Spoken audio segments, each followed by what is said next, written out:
In the name of the Father, the Son, the Holy Spirit. Amen. Panginoon, nagpapasalamat kami sa oras na ito na kami makapagtipon upang pag-aralan ng iyong salita. Buksan mo po ang aming mga puso at isipan upang mas lalo ka naming makilala at maintindihan ng iyong mga aral. Gabayan mo po kami sa aming talakayan at bigyan mo po kami ng karunungan upang ang aming mga natutunan ay aming maisabuhay. Salamat sa iyong pag-ibig at biyaya. Panginoon, tinataas namin sa iyo ang bawat isa, mga miyembro na may karamdaman, ang mga nakikinig online. Bigyan niyo po ng kagalingan, comfort, strength, provisions, good doctors, Lord God. At nawa, Panginoon, maging gabay kami ng bawat isa, maging kalakasan ng bawat isa. Sa oras na aming kahinaan, alam namin, Panginoon, na nariyan kayo at ginagamit niyo ang bawat isa sa amin upang maging gabay rin namin. Maraming salamat, Panginoon, sa pag-ibig at biyaya. All this we pray and thank you, Father, in Jesus' mighty name, through the intercession of Mother Mary. Amen. The name of the Father, the Son, the Holy Spirit. Amen. Okay. Ang topic po natin ngayon ay ang gospel. Share. Gospel ngayon ay galing sa Luke chapter 7 verses 31 to 35. Jesus went on to say, "To what then can I compare the people of this generation? What are they like? They are like children sitting in the marketplace and calling out to each other. We played the pipe for you, and you did not dance. We sang a dirge, and you did not cry. For John the Baptist came neither eating bread nor drinking wine, and you say, he has a demon. The Son of Man came eating and drinking, and you say, he is a glutton and a drunkard, a friend of tax collectors and sinners. But wisdom is proved right by all her children." The word of the Lord. Thanks be Praise to God. to you, Lord Praise Jesus to you, Lord Christ. Jesus Christ. Yan. Good evening po. Good morning. Oo. Good morning kay Ate Edith at good evening po sa inyo lahat. Purihin ang Panginoon at pinagtipo niya tayo upang ang kanyang presensya sa pamamagitan ng salita ng Diyos ay manahan sa ating buhay. Hayaan natin ang presensya ng salita ng Diyos ang tumugon sa ating mga pangangailangan, sa ating mga emosyonal, psychological, spiritual, physical at material needs. Thank you, Jesus. Thank you. Nagsasalita po rito sa gospel na to si Jesus. No? Sa pagsasalita po ni Jesus, inihambing niya ang mga tao sa mga laro ng bata.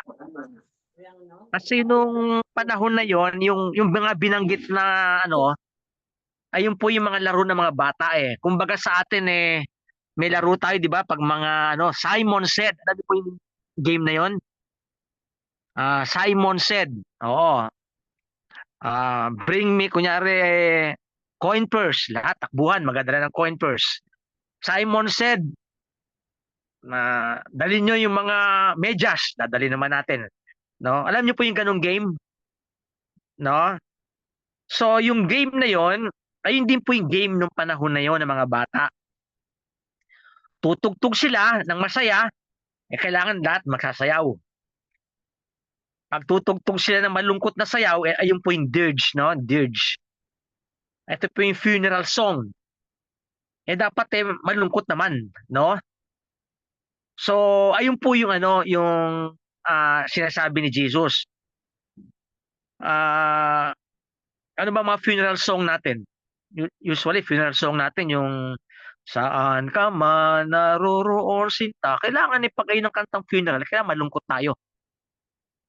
Sinasabi ni Jesus, nung panahon niya, lalo yung mga Pharisees, Sadducees, no, tsaka mga scribes, kung anong-anong rules ang ginagawa para ang tao ay sumunod. Minsan ang rules nila ganito, kailangan sundin ng tao. Minsan ganito ang rules nila, dapat ganito ang gawin. Papalit-palit ang rules, pero hindi naman nakakatulong sa ugnayan nila sa Diyos. Yung mga rules na yun, ito po yung mga the law of Moses. Yung kanilang interpretasyon sa law of Moses. Na naging very strict na, ang daming rules na, no? 613 po lahat yan. Napag-aralan na rin natin yan, no? 613 rules po nagawa nila sa 10 Commandments lang. Halimbawa, may isang rule sila na babanggitin ko lang na hindi ka pwede lumakad ng ilang distansya pag Sabat. Ngayon, kung malaking distansya mo, kailangan may dala ka pang basket na may lupa. Pag lumampas ka sa distansyang yun, lagyan mo ng lupa para tuloy ang lakad mo.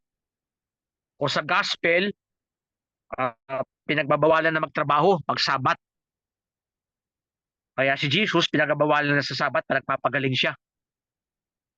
Sabi, marami namang araw, bakit pa sa Sabat ka magpapagaling? Sabi ni Jesus, di ba kayo? May batas kayo pag nahulog yun yung mule sa balon. Di ba kinukuha niya, katrabaho din kayo? Para sinasabi na yung mga batas nyo, hindi nakakatulong sa ugnayan nyo sa Panginoon.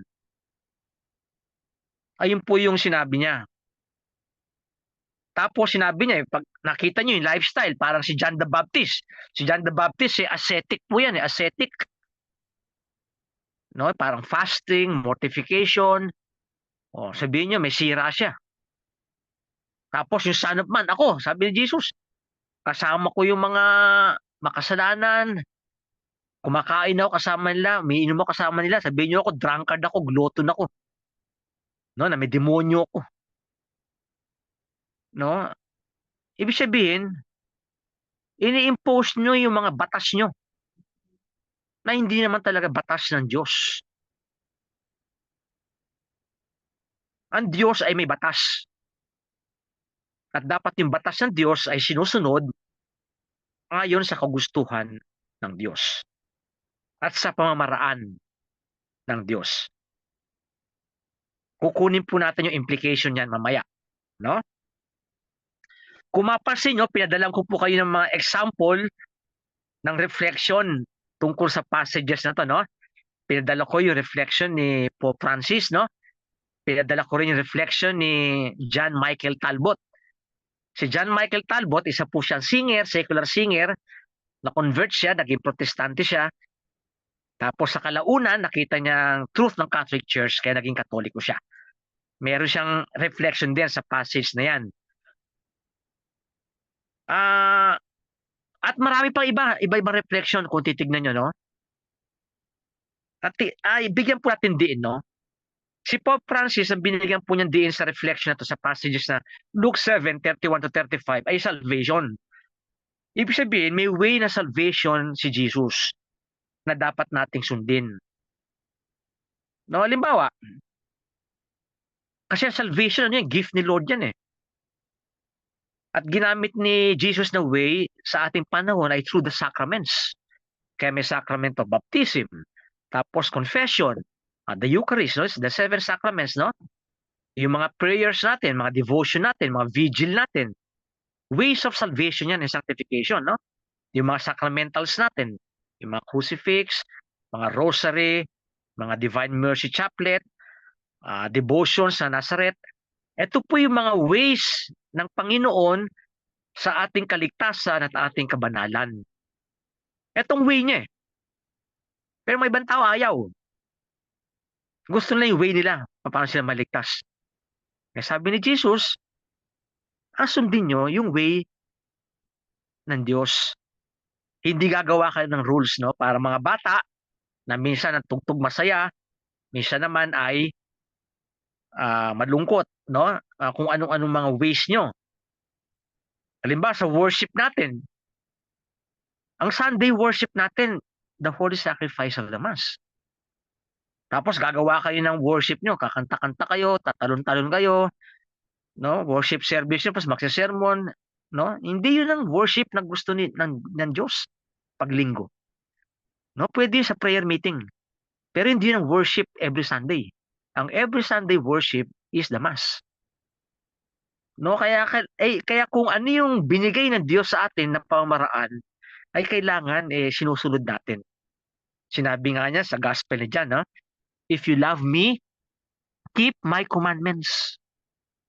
No, kung mahal niyo ako, sundin niyo ang aking mga iniuutos. And the Father and I will dwell in you. At ang aking Ama at ako ay mananahan sa inyong puso. Totoo po yan dahil sinabi ni St. Paul sa Romans 5:5, the love of God has been poured out into our hearts through the Holy Spirit. So sa reflection ni Pope Francis, binigyan niya ng focus yung way of salvation na ino-offer sa atin ni Jesus. At sundin natin kung ano ang way ni Jesus. No? Ganun po yun. Si Michael Talbot, binigyan niya ng focus ang Luke 7:31-35 sa liturgy. No, maganda yung kanyang reflection sa liturgy. Halimbawa, sinabi niya, sa entrance hymn, di ba, masaya. O kumbaga sa atin, purihin ang Panginoon. Kaya mag-participate tayo. No? Masaya ang ating dahil entrance hymn, dahil ang Panginoon nasa sa atin, sa ating Sunday worship o sa ating misa. No? Ayun ang sinasabi i-apply mo. No, sa worship, yung Luke 7:31-35. Kailangan, sinasabi ng documents of Vatican II, ang ating participation sa liturgy, sa misa ay full, active, tsaka conscious. Ayun po ang pagdalo natin sa misa. Bakit ka ba nakisimba? Tanong mo sa tao. Nakisimba ako para purihin. Parangalan. To worship God. Kaya pag ayun po ang focus mo, I go to Mass to worship God in a way that pleases Him, yung misa ay hindi boring. Hindi mo masasabi wala ako nakukuha sa misa. Bakit? Kasi ang intention mo to worship God. And when you worship God, the grace of God is given to you. Kaya ang pagdalo ng misa, we always get something. We get the grace of God. Of course, we get not just the presence of God, but God Himself, si Jesus. Body, blood, soul, and divinity ni Jesus. Inoffer ni Jesus ang kanyang sacred humanity sa God the Father. Hindi po niya inoffer yung kanyang pagka-Diyos dahil ang pagka-Diyos niya ay perfect. Inoffer niya ang kanyang sacred humanity kasi yung humanity natin ay nagkasala. Kaya ang inoffer ni Jesus sa consecration, this is my body, this is my blood, is His sacred humanity. Ayun po yung sinasabi nating body, blood, soul, and divinity ni Jesus. No, yung pagka-Diyos niya, pagkatao ay isa. No, nagkaroon ng hypostatic union. No, yung sacred humanity niya na hindi nakayanan ng tao na kasala siya ay ginampanan niya. At ayun ang inoffer niya sa God the Father para ma-fulfill yung divine justice. At the same time, we are given the gift of eternal life. The Father, the Son, and the Holy Spirit dwell in our hearts. The union of our soul with God. Ayan po ang worship ng Katoliko. Ayan po ang worship natin whenever we go to Mass. Bakit ka magsisimba? ang sagot natin to worship God. At lahat na dadaloy doon. Sapagkat ang purpose natin sa pagpunta sa misa ay to worship God. Ayun po yung binigang focus ni Michael Talbot. Halimbawa, pagdating sa penitential rite, Lord have mercy. Christ have mercy. Lord have mercy. Nagpa-participate tayo, sabi ng document sa Vatican II, full active conscious.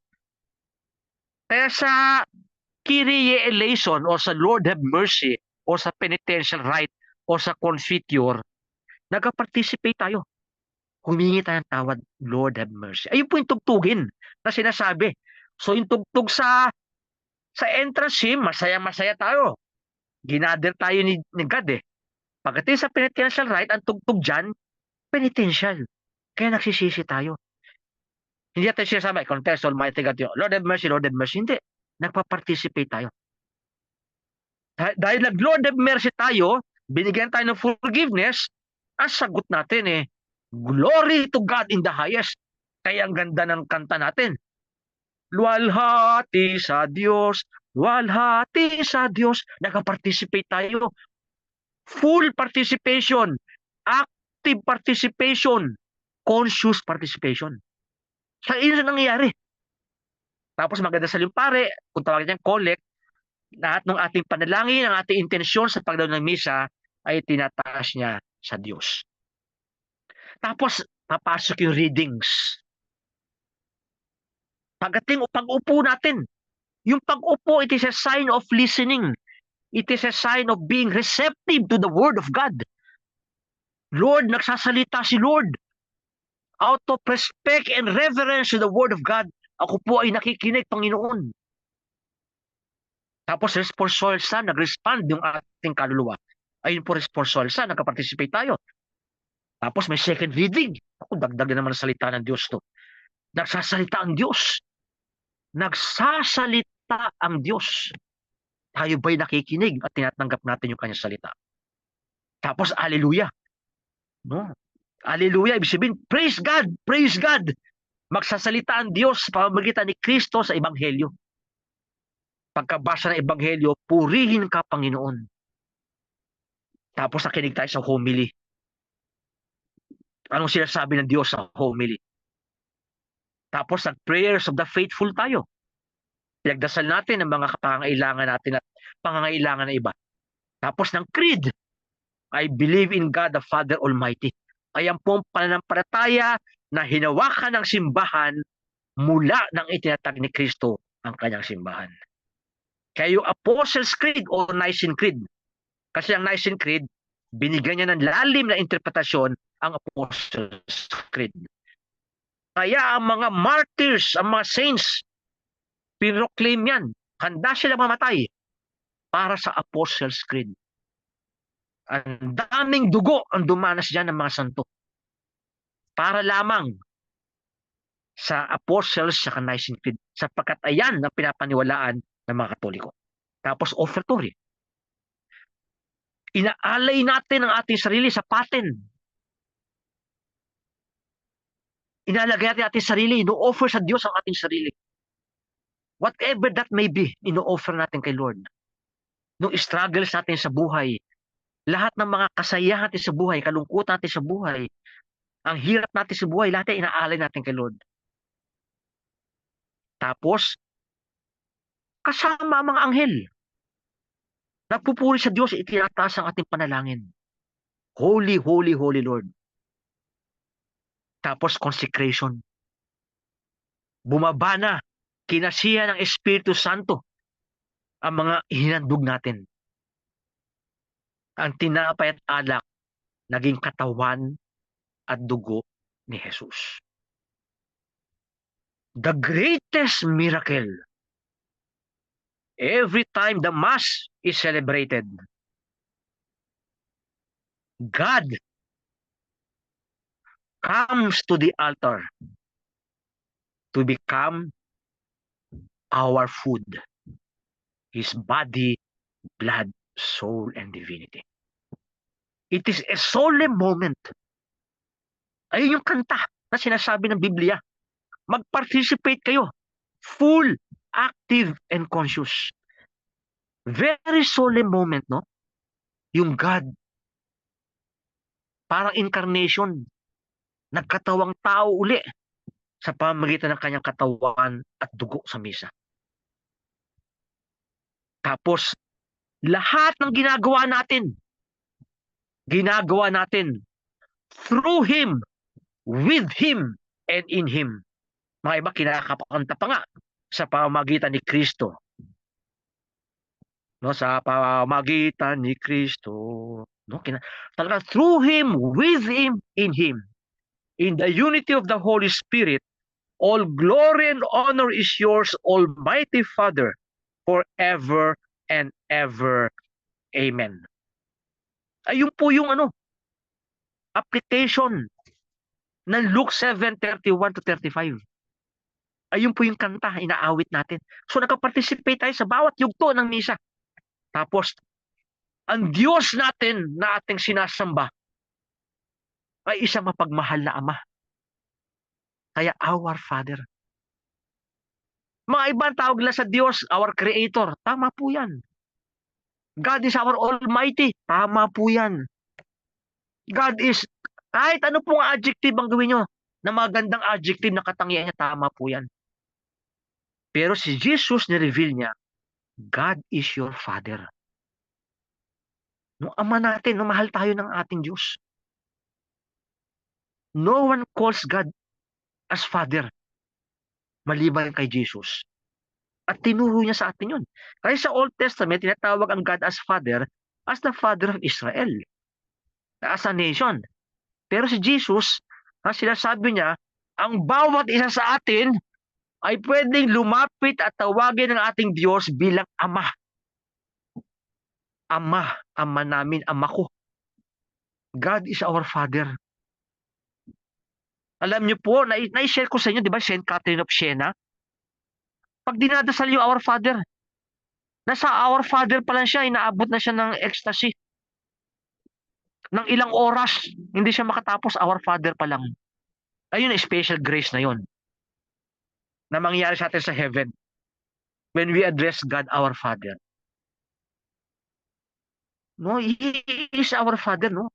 Na-share ko sa inyo before, no? Ang ibig isa sa meaning ng Father, He will not abandon us throughout our life. God is our Father, meaning He is a God who will not abandon us throughout our life. Kaya napakaganda po sa misa. Dahil ang intention mo to worship God, you begin to address God as our Father. Tapos after ng our Father, anong prayer doon? Deliver us, Lord, from every evil. Prayer natin yan. Marami po tayong fears eh. Kaya inihiling natin, Father, deliver us from every fear. And grant us peace in our days. Marami kaming fears, marami yung kinakatakutan sa buhay. Give us your peace, Father. Father. No, Ama natin eh. Ama. Ang Diyos natin, Ama. No, bakit pa tayo? Hindi na po, nagtitipon tayo tuwing Wednesday dito dahil ang Diyos natin, mapagmahal ng ating Diyos ay Ama. Hindi tayo slaves. No, nakalagay kay St. Paul sa 1 Timothy 1:7, no? The spirit that God has given us is not a spirit of slavery, but of love, courage, and self-control. Ayan po binigay natin ng Espiritu Santo. At sinabi rin niya sa Galatians 4:6, no? Na binigay ng Espiritu Santo ng Santo sa atin ay tawag natin ang Diyos bilang Ama. Abba. Father, Abba. Ama. No, so siguro magaling siguro bago tayo matulog paminsan-minsan, no? Dahil alam ko nagre-reflect po kayo, no? Isipin nyo, God is our Father. No, God, you are my Father. Mas matulog ka na. Isipin mo yung thought, God is my Father. O pag naglalakad ka sa buong araw, God is my Father. God is my Father. Alam nyo, ang Panginoon talaga, sinabi pa ni Jesus, no? Sa John 15:15, I no longer call you servants, but friends, because I have told you everything that the Father has revealed to me. Ganun po ang ugnayan natin. Si Jesus, ipapakita niya sa atin, no?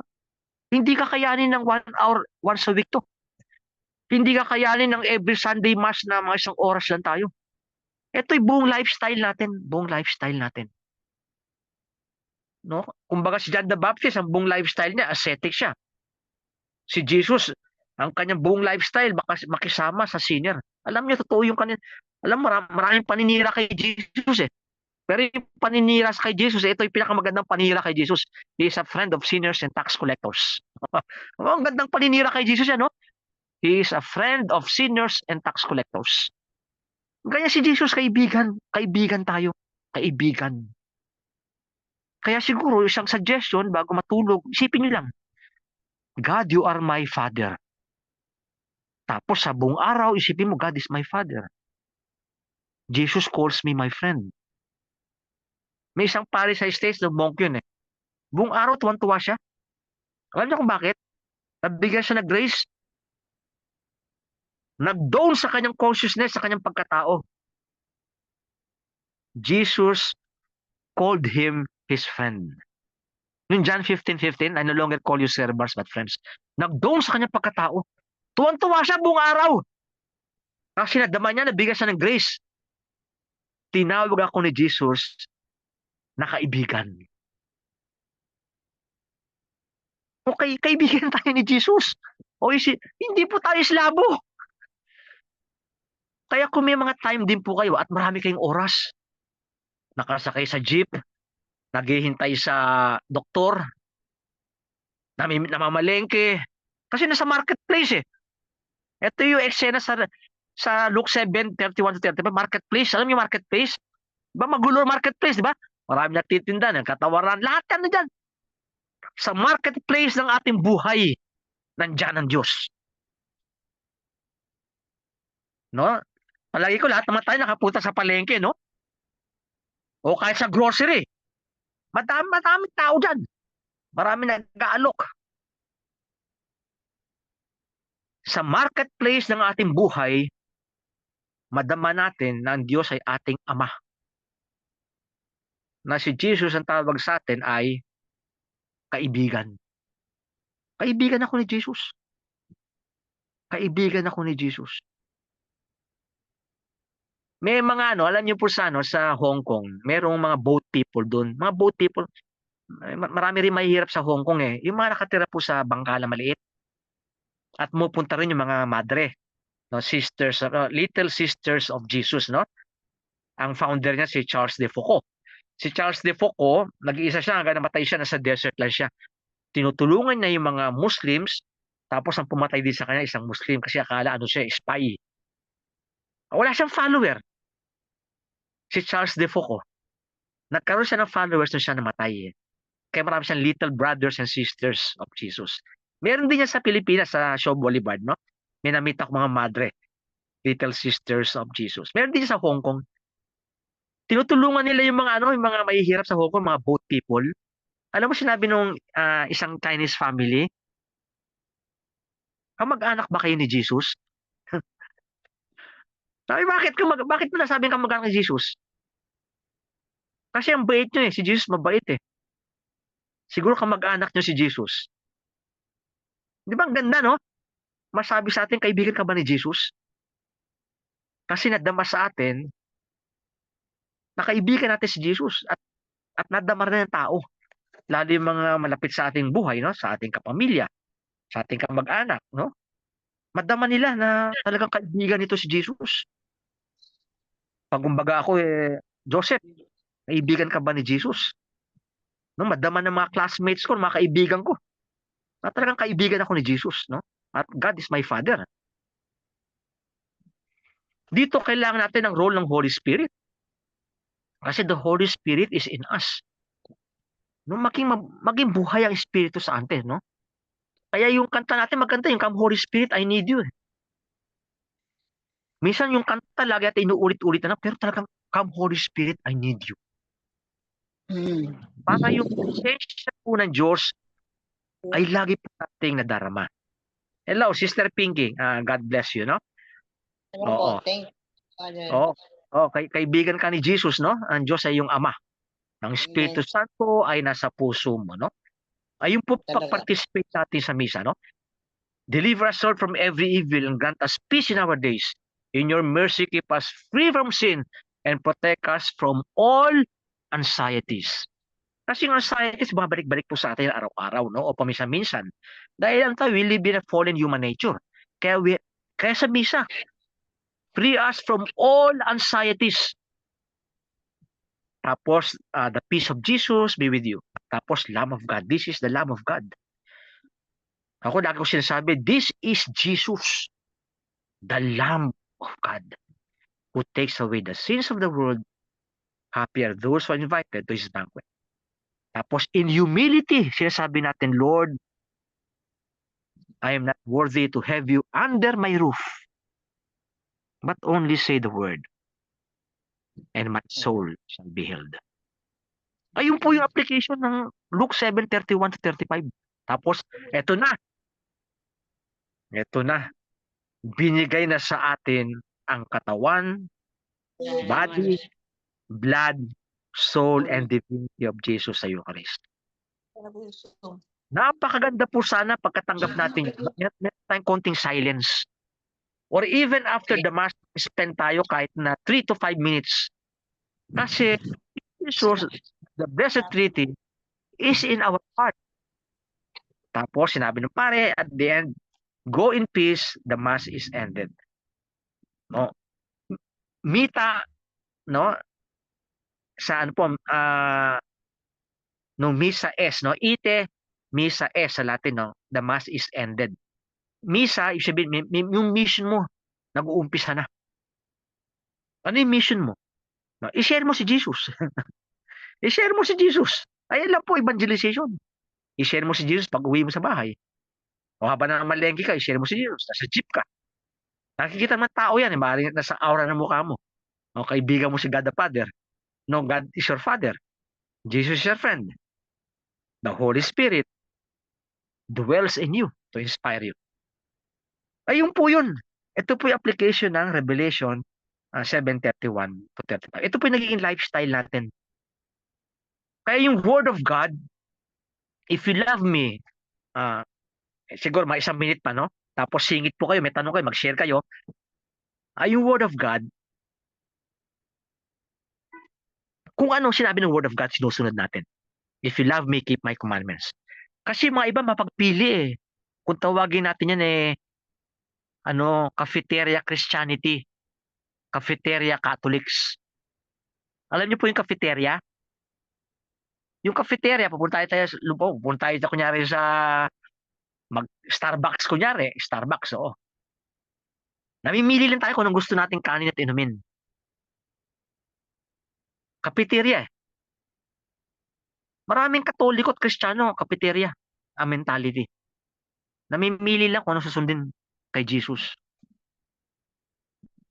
Halimbawa, abortion. Sa States, grabe yung abortion. Pinag-uusapan pa, 7th month, 8th month, 9th month, papatay yung bata. Tapos iba, Kristiyano sila. Meron pang ang bill, pinapass doon, of hindi pa nakapass, no? Pa nakasurvive yung baby sa abortion, pag pinanganak, pwedeng patayin. Tapos sabihin nila, Kristiyano sila. Namimili. Cafeteria Catholics kung tawagin yan. Yung mga iba, contraception. Ayaw ni Jesus ang contraception. Hindi. Namimili kami, ayaw namin yan. Okay sa amin ang contraception. Divorce. Ayaw ni Jesus yan, di ba? Napag-usapan natin yan, di ba? May topic tayong divorce, di ba? Ayaw ni Jesus yan. Pero yun ang gusto nila. Kaya ito yung sinasabi ni Jesus. Yung lifestyle niyo maging consistent. If you love me, keep my commandments. Keep my commandments. No? Mataas yung bar ng Christianity, ng Katoliko. Mataas. No? Kaya, meron tayong joy. No? Kasi, if you are with Jesus, sinabi ni Jesus, I have told you this so that my joy may be in you and that your joy may be complete. Alam ni Jesus, marami tayong trial sa buhay na ito.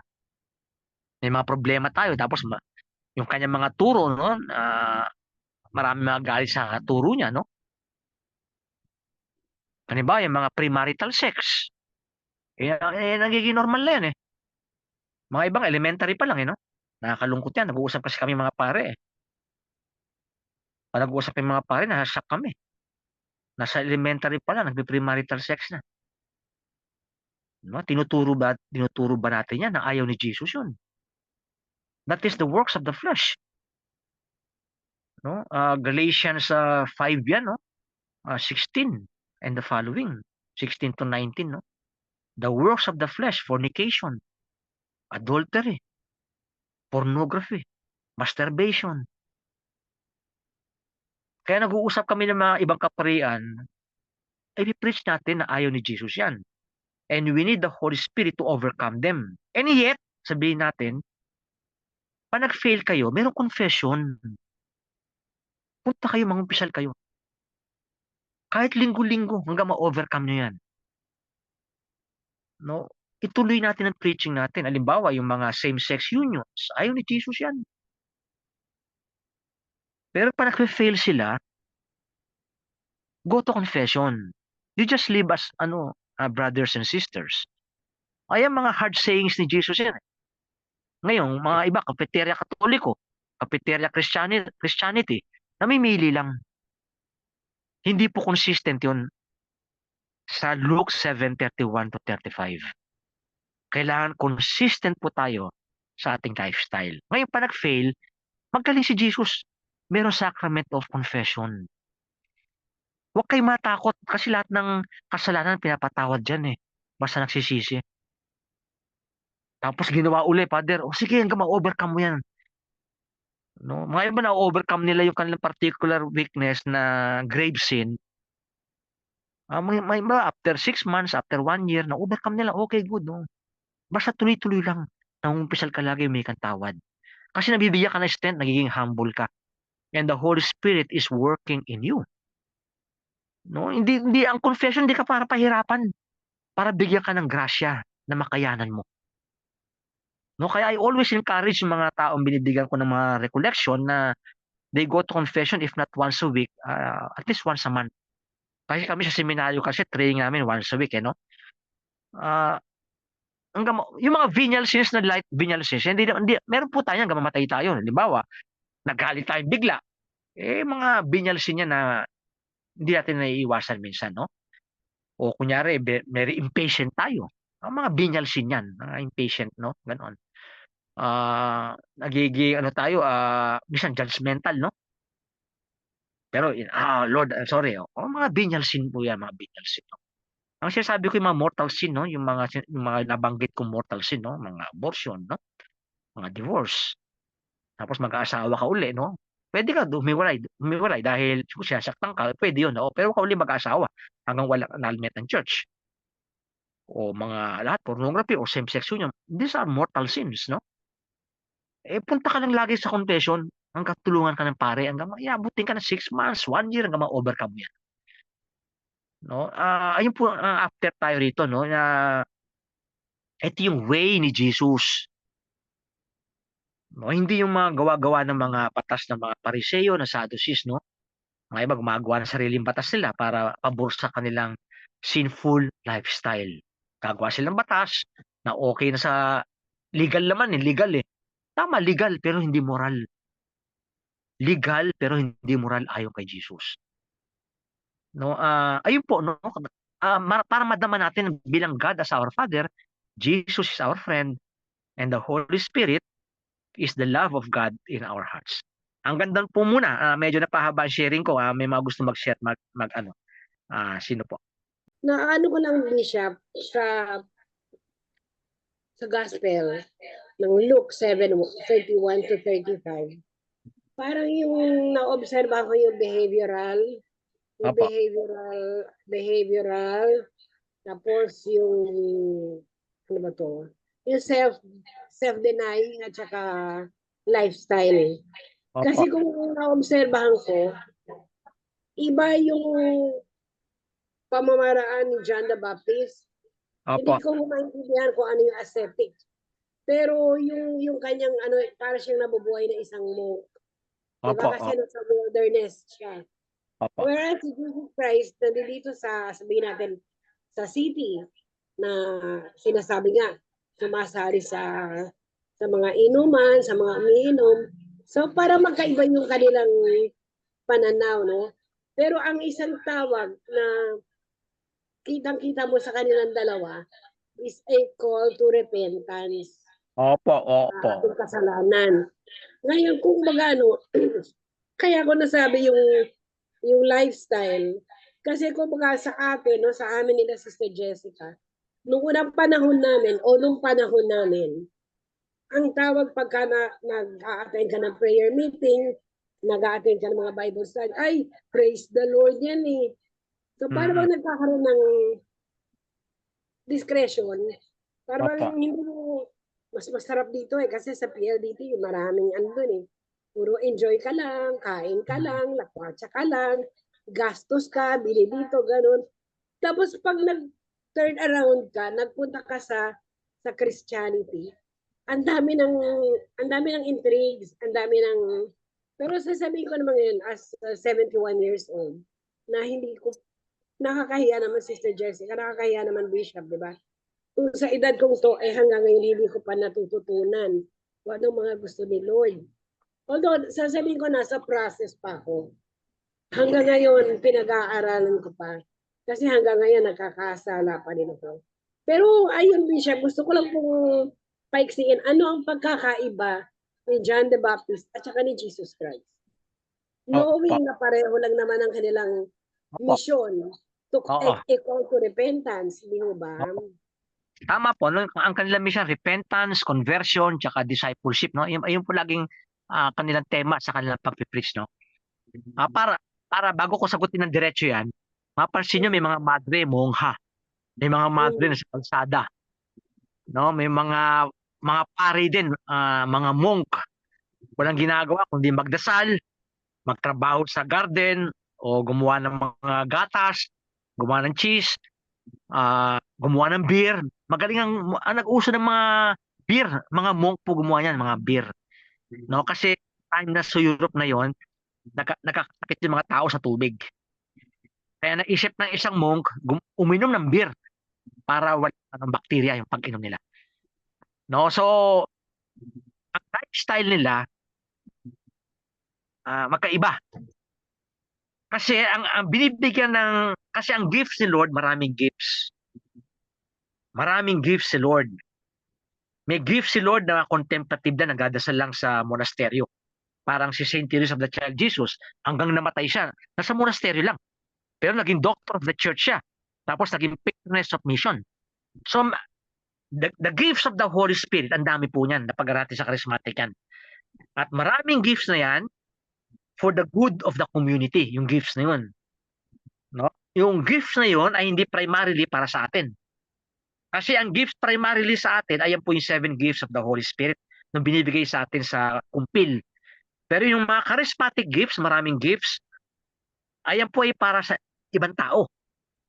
Halimbawa, maging contemplative ka. Ngayon, so, body of Christ, maraming gifts. Ganun din po kay John the Baptist at kay Jesus. Ang gifts of the kingdom of God ay marami. Yung gift ni John the Baptist, ang binibigyan niyang focus dito, yung future ng the cross of Jesus.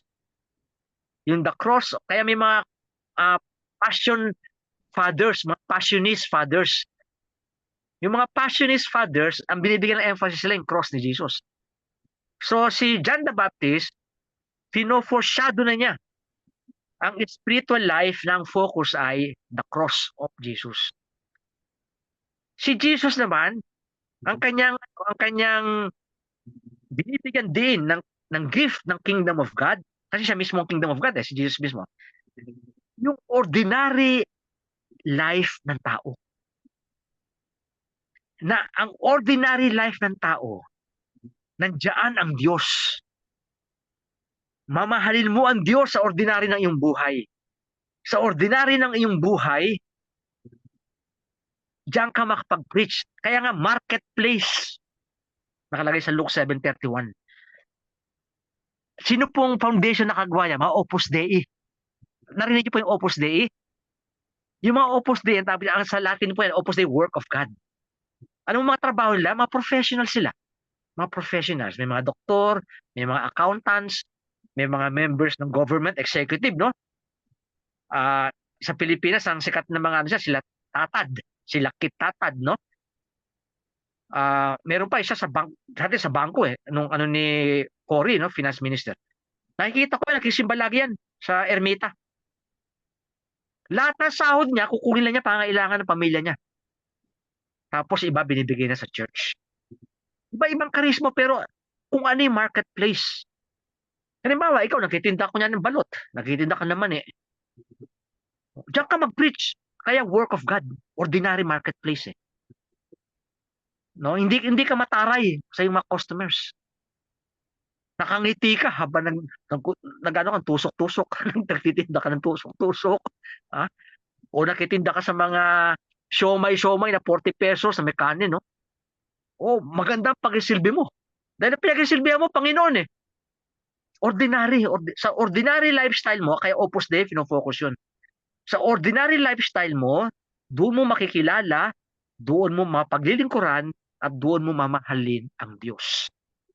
No? Kaya sinabi ni St. Paul sa 1 Corinthians 10:31, whatever you do, whether you eat or drink, do it for the glory of God. So sa marketplace ng buhay, sinasabi ni Jesus, nandiyan, makikilala ang Diyos. Nandiyan, mamahalin naman Diyos. Nandiyan, pagsisilbihan ng Diyos. Kasi whatever you do, whether you eat or drink, do it for the glory of God. O sa inyo, nasa bahay na kayo lagi. O. Ngayon po, marketplace sa bahay kayo. Nagwawalis kayo dyan. Nagwawalis pagkagising. Nagluluto o minsan pag hindi tinatamad o hindi masakit ang mga katawan. O minsan pag may time kayo, na kailangan din. Nag-enjoy kayo sa mga kamag-anak, sa mga pamangkin nyo, sa mga anak nyo, kay Father Jeremiah. O. Ordinary ano po yun? Ordinary na buhay niyo yun. O Sister Jessica, pag Saturday, pagkasimban nila, kakain sila. Ordinary yun ordinary. Doon po sa ordinaryong buhay nyo, nakikilala, napaglilingkuran, at namamahal nyo ang Diyos. So whatever you do, whether you eat or drink, do it for the glory of God. Ganon din po sila Ate Edith, habang nakatrabaho pa siya. Ayun ang ordinary life niya. Busy sa trabaho, hanggang kaya pa niya. No, ganun po siguro sila Kite, sila Ate Baby, no? Si Nanay Lucy, lalo si Nanay Lucy, retired na yan Oh. Ano ang marketplace si Nanay Lucy?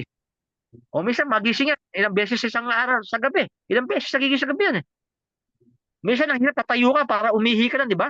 Nakakapagod, nakakapuyat Oh. Offer that to the Lord. Ayun ang marketplace mo, ordinary life Tapos kakain ka ng breakfast. Nag-iisa ka nagpiprepare. Nag-iisa ka naghuhugas ng plato. Doon mo pa ng Diyos, whatever you do. Offer it to the Lord. Lord, ino-offer ko yung paghugas ko ng plato sa iyo. Lord, yung pagkain ko ng breakfast, ino-offer ko sa iyo yan. No? Si Nanay Lucy, yan po gagawin nyo. O konting walis-walis pa. O kwentuhan nyo. Dahil maraming ikakwento na Di ba? Ganyan, pag may edad na, diba? Tapos meron kayong kasama sa bahay o sa kapitbahay, kwentuhan nyo. Doon mo paglilingkuran ng Diyos. Paano mo paglingkuran ng Diyos doon? I-share mo yung gospel. O sige, basahin lang natin. Kaya minsan yun, di ba, na-share, nailagay ko sa YouTube, di ba, sa chat natin. Walang ginawa si April, yung babae na katikista po sa yung Cubao, katikista. Sa Cubao yun. Binasa lang niya yung gospel for the day. Enough na yun. Kahit wala explanation, basahin lang. Halimbawa, nagipagkwentuhan si Nanay Lucy sa kapitbahay. Paano paglilingkuran ng Diyos? Pag nakakarinig ka ng mga may sinisiraan, sabi natin, huwag natin siraan. Huwag natin ikalat, pagdasal na lang natin. Oo, napaglingkuran mo ng Diyos.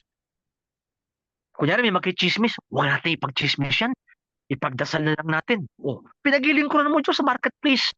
Dahil yun yung pinag-iikutan mo Kung nasa saan ka, kaya mong mahalin, makilala, paglingkuran ang Diyos. Kay Nanay Lucy, marami siyang oras dahil nag-iisa lang siya. May sakit siya, nakaupo siya. No, minsan isip niya, ano siya, Lord, ino-offer ko lahat sa'yo. O yun, marketplace yun. Bishop, Opo. ano lang po, suggestion lang po siguro. Pero dati kasi nagagawa ko to, tapos nakalimutan ko na. Siguro, brothers and sisters, baka pwedeng pag Wednesday or Tuesday, mag-post po ako ng yung sa ano natin si SPG. Tapos itatag ko na lang po kayo. Kasi palagay ko po si Sister Rita and Min, palagay ko galing yan doon sa ibang account ko. Hello po sa inyo. Sana mag-hiding kayo. Kaya ano po, naniniwala po ako na sa bawat sharing o pagpo-post ng mga ano natin, activities natin, meron at meron at meron tayong mahihikayat. Kaya Mm-mm. sabi nga, ang isa sa primary reason ng existence natin is to evangelize. Kaya yun nga, tsaka yung kanina, yung sharing ni Bishop about dun sa yung makikita si Kristo sa atin. Siguro dapat natin lagi i-apply yung WWJD. What would Jesus do? Pag nasa isang sitwasyon tayo, ang hirap pero sana ma-apply nga natin na ano ba, nyari galit kayo, nasa isang sitwasyon kayo hindi maganda. What would Jesus do? Sa sitwasyon na to, anong gagawin ni Jesus? Anong gagawin ni Kristo? Sana ganun din ma-apply din natin sa araw-araw nating pamumuhay, lalo na pag stressful yan sa work, minsan sa family. Siguro anuhin natin, anong gagawin ni Jesus sa oras na to, sa sitwasyon na to. Yun lang po. Praise Jesus, ha? Oo. Oh, what would Jesus do, ha? Magandang lesson po sa atin yan, ha? What would Jesus do? No? If he were in this kind of situation, no? Ayun lang po yun. Ayun po yung marketplace, no? Kung nasaan po kayo napapaloob, parang Opus Dei, doon yung mamahalin ang ating Panginoon, no? Bilang retired, paano mamahalin ng Diyos sa mga pang-araw-araw natin buhay. Oo. Ganon. Sige po, meron pang gusto mag-share? Basta Meron po. lagi po tayo pag-address ang bawat isa. Oo. Oo. God bless po, Sister Renita. God bless po. So Bishop, tuloy ko lang yung ano, anong dapat gawin bukod Opo. sa magkaroon ka ng pasensya sa mga taong tumutulig sa sayo? Opo, oo. Ako, Ang hirap kasi, ano, ang hirap i-introduce si Jesus Christ sa kanila eh. oo. Di ba na-post ko po sa inyo si Doc Willie Ong? Yes. May cancer po siya. Sabi niya, ang cause daw ng cancer niya, ang daming bashers niya. Na-stress siya. Hindi po nawala yan. Depende po kung ang maliban po sa na pinagdarasal natin yung mga nakaka-stress sa atin mga tao, maliban po sa pinagdasal natin, pag masyado silang stressful sa atin, wala yung mga iniiwasan yung mga ganyan tao, no? Iniiwasan, no? Pero kung hindi maiwasan yung mga ganyan mga tao, humingi tayo kay Lord sa Holy Spirit ng strength tsaka wisdom how to deal with them. No? Tapos ako mga tao ngayon bago ko i-meet sila, minsan nagpe-pray ako sa isip ko, no? Ini-exercise ko. Ibang mga values nila, no? In Jesus name, no? I cast out the evil spirit in your life, no? Ano nangyari sa mundong ito? Dahil mga ibang tao, mali ang pagkagamit ng kanilang freedom. No? Kaya mga magandang prayer sa misa, deliver us Lord from every evil, no? Or do not lead us into the test, but deliver us from every evil, no? Sa our Father, no? So aside from prayer, sister, kung talagang kung kayang iwasan yung mga ganung tao, iwasan. Pero kung hindi maiwasan talaga, pray for wisdom. Tapos strength, no? Na huwag kang makasakit because of them.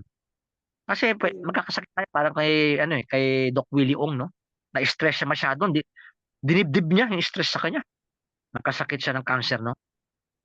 Kaya ayun po yung way doon. Tapos of course kung makapag-usap pa pero mga ibang tao ay makipag-usap hayaan na lang yung mga ganung bagay na minsan lalo pang lalaki, no? Kaya di ba may kasabihan sa Pilipino, di ba? Ipasa Diyos mo na lang, ipasa Diyos. Minsan pag wala tayong magawa, ipasa Diyos, no? Of course, pag masyadong malaking bagay, pwedeng legal yan, no? Kasi libel yan, no? Tsaka character assassination, no? Pero kung hindi naman kailangan dumating doon, no? Yung panalangin, wisdom and strength, no? Tsaka huwag mo pansinin, magkaroon ka ng mental shield. Yung mental shield, huwag mong papansinin yung mga kung ano yung mga pinagkasabi sa'yo, no? Ganun, oo. Oo. Ayun lang po, kayo, baka may iba suggestion kayo, ano nyo po ginagawa yun? Paano pag-handle sa mga ganun tao? Oo. Ako, ayun po yung way ko pag-handle, no? Nagkakaroon ako ng mental shield, o kung tawagin sa psychology yan, mental umbrella. May mental umbrella, may umbrella, di ba? Para hindi ka mabasa. No? Ganun din sa ating isip. Yung sa ating isip, may mental umbrella. Yung kung mga pinagkasabihin lang, di mo na pinapansin. No? O kumbaga, parang sa, mental, yung radio on and off, i-off mo lang, mentally. Kasi mahirapan ka niyan sa mental anxiety mo, mag-create yan, tapos nagkakaroon ka sa puso, masama sa health mo yan, no, sa stress, no? Kaya parang to take care of yourself, no, get out of the situation or get out of that person, yung mga toxic person na yan, pero kung di magawa, ipasa Diyos mo, pray for wisdom and strength, tapos pray sa mentally, you exercise, no, whatever evil spirit dwelling, no, in their life. Ganon. Ganon. Mga mental, mga negativity, no? I-cast out nyo yan in Jesus' name, oo. Ganon. Ipagpag nyo, no? Ayun ang term niya nun, ni Father De Grandis, no, charismatic priest sa States, kakilala nyo. Ipagpag nyo. Kasi pag galing parang, kaya through prayers, cleansing, tinatawag niyang cleansing of prayers. Ano yung cleansing prayers? Simple lang. The blood of Jesus cover me from all this negativity. The blood of Jesus. Call on the name of Mary, Mama Mary. No? Ayun po yung protection natin. Cleansing. No? Ipagpag mo. No? Kay Father De Grandis, yun ang term niya. No? Oo. The blood of Jesus. No? Of course, when we receive Jesus in the Eucharist, that is everything. No? Maging aware tayo that we have power. Kung meron kayong time, no, siguro ilista nyo po dyan, at ipamemorize ko sa inyo. 1 John 4:4. 1:1:4:4. O sa English, 1 John 4:4. Ito po nakalagay. He who is within you is greater than he who is in the world. Ayun po yung Holy Spirit. Yung Holy Spirit na nasa atin ay higit ng malakas kaysa sa mga labas na puwersa. Yung labas na puwersa, maaaring mga toxic people, mga bashing and everything, no? O mga problema. Siguro pwede nyo i-memorize yan, 1 John 4:4. Kaya nyo po i-memorize yan? Ha? I-review ko sa inyo sa Sunday, ha? Bawat isa, i-recite nyo 1 John 4:4. Pwede ba yun? Assignment nyo, 1 John 4:4? Pwedeng English, pwedeng Tagalog. Kaya ba yun? Opo. O, sige ha. So, sa next sharing natin, tatanungin ko bawat isa. Memorize. Of course, exempted na dyan. Sila nanay ko, hindi na, may edad na, no? Baka hindi na memorize. Pero basahin nyo lang, nanay. Basahin nyo lang. O, ipadala ni Sister Jessica yung text. Pero kahit hindi nyo ma-memorize, dahil excuse na kayo, baka hindi nyo na kaya mag-memorize, mabasa nyo man lang. Ang ibig sabihin lang yan, ang spirit, nanay, ang espiritu na nasa sa inyo ay mas higit sa espiritu ng sanlibutan. Ibig sabihin, ang Espiritu Santo, nanay, sa inyong puso ay napaka-powerful kaysa sa mga espiritu na sa sanlibutan, no? So kahit na hindi nyo po i-memorize, no? Yung mga kaya mag-memorize, i-memorize nyo, sabihin nyo sa akin sa Wednesday, no? 1 John 4:4. Pwedeng English, pwedeng Tagalog. Sige. Oras na para magpaalam. Oh, ang bilis, no? Ang bilis. Thank you, Jesus, no? As usual po, ipagadasal natin ang San Martin de Porres Church, ang Armor of Faith Prayer Group, ang community ni Brother Aldrin, ni Sister Karina, ang Christ Family Prayer Group, at lalo po nag-participate ngayon. Nakita ko yung Vivo, Sister Emily, Ate Baby, Ate Edith, Sister Lucy, si Nanay Lucy, Sister Rita, Sister Jessica, si Sister G, si Sister Kite, si Min, si Sister Mika, Sister Pinky, si Ate Renita, si Brother John, si Brother Alvin. At Panginoon, alam mo po ang aming mga pangailangan na ang Espiritu Santo ay nasa sa amin na mas malakas kaysa sa mga espiritu ng sanlibutan. The Lord be with you and with your spirit. May Almighty God bless you with every blessing of heaven and earth in the name of the Father and of the Son and of the Holy Spirit. Amen. Thank you. Praise Jesus. God bless po.